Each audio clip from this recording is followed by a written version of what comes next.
Welcome to Community-Based Theater.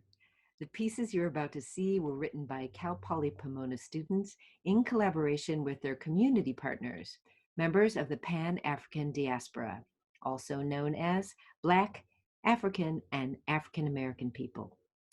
The pieces seek to accurately represent the truths, perspectives, and experiences that were shared by these lovely individuals from the community. They are presented by the students and often with community partners who inspired and contributed to them. Please enjoy Shades of Beauty, Strength, Magic, and Joy.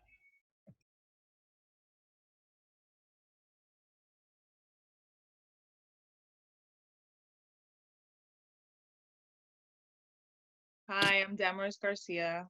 Hi, I'm Christie. And our piece is called Labels Are Not Who I Am. Our piece was inspired by Jasmine. This is a scene about a time when she was in elementary school and she was being treated differently by her teacher. And we wrote this piece so people can become aware of situations like this. And we also wanted to show how a mother would stand up for her daughter.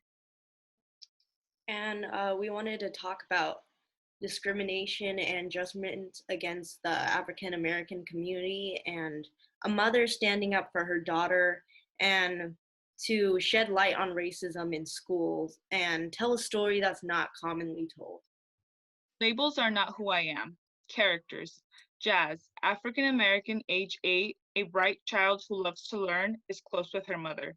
Jazz's mom, African American, early 30s, a headstrong woman who stands up for what she believes in. Miss Smith, Caucasian, mid-60s, a third grade teacher who thinks she knows best. And Miss Nora, 45 years old, a speech therapist. Part 1. Setting. Jazz's home, a classroom. Jazz is doing her homework while Jazz's mom is making a snack for her in the kitchen. How was school today, honey? It was weird, Mom. Weird? How? What happened? Mrs. Smith sent me to another classroom. I was the only one who had to go. This teacher named Mrs. Nora asked me a bunch of questions. She was telling me to repeat after words. I don't think Mrs. Smith likes me, Mom. I feel different when I'm in class. I don't feel like I'm part of the class. She even ignores me when I raise my hand. She wants me to go back to speech therapy tomorrow. What? Speech therapy? Tell me exactly what happened, Jazz. I need to know why Miss Smith sent you to this class. What did they have you do in there? Well, it all started with Miss Nora took out a bag. Flashback begins. Jazz, this is a magic bag. When I pull out an object, you are going to tell me what it is. Understand? Yes, Miss Nora. Pulls out a ring from the bag. What is this? A ring. Very good. Now repeat after me. Ring. Ring.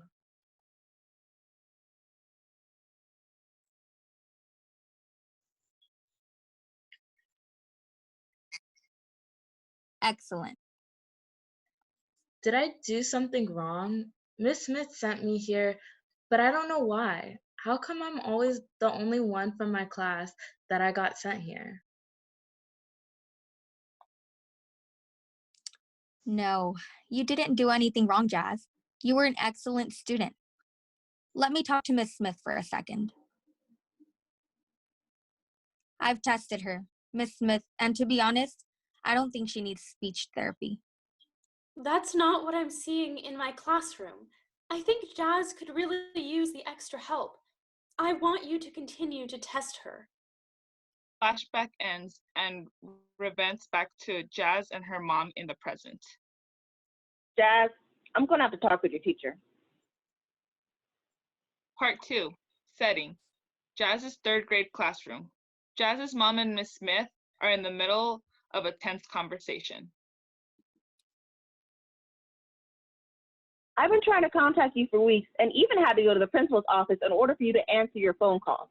Can you explain to me why you think it's necessary to put my child in special education classes? I apologize. I am very busy. I teach all day. I put your daughter in these classes in order to get her that extra help that she needs. With all due respect, Mrs. Smith, I don't think you're that busy, and Jazz doesn't need these special classes. She's a smart girl. I check her homework every night and even help her when she needs it. She's reading 2 years above her grade level. Why does she need this extra help? Don't get me wrong. Jazz has potential. In fact, she has even exceeded my expectations. But, you don't see what I see in the classroom. What do you see? She sounds different from the other kids. Sounds different. Who are these other kids? The other Caucasian kids? No, race has nothing to do with Jazz needing extra help. Then why is my daughter, the only African American girl in this class, the only one that's being sent to these speech therapy classes? I am not treating Jazz differently. I'm just trying to help her improve her learning skills. Do you give all your students the same amount of homework as Jazz? I give her the extra work to help her.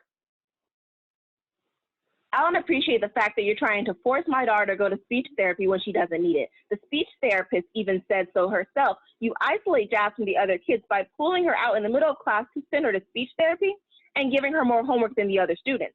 You're treating her differently from the other students.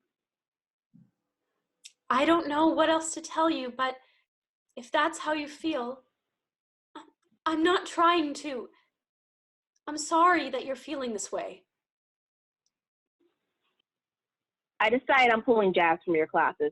I don't feel comfortable with her being here. You're discriminating against my daughter and I won't have it. As a teacher, you should be unbiased and care about the well-being of your students. You're not sending Jazz to speech therapy because you care. You're sending her because you think she's different and incapable of learning at the pace of other students.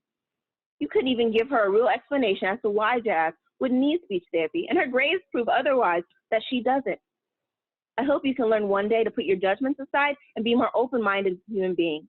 That is all I have to say to you.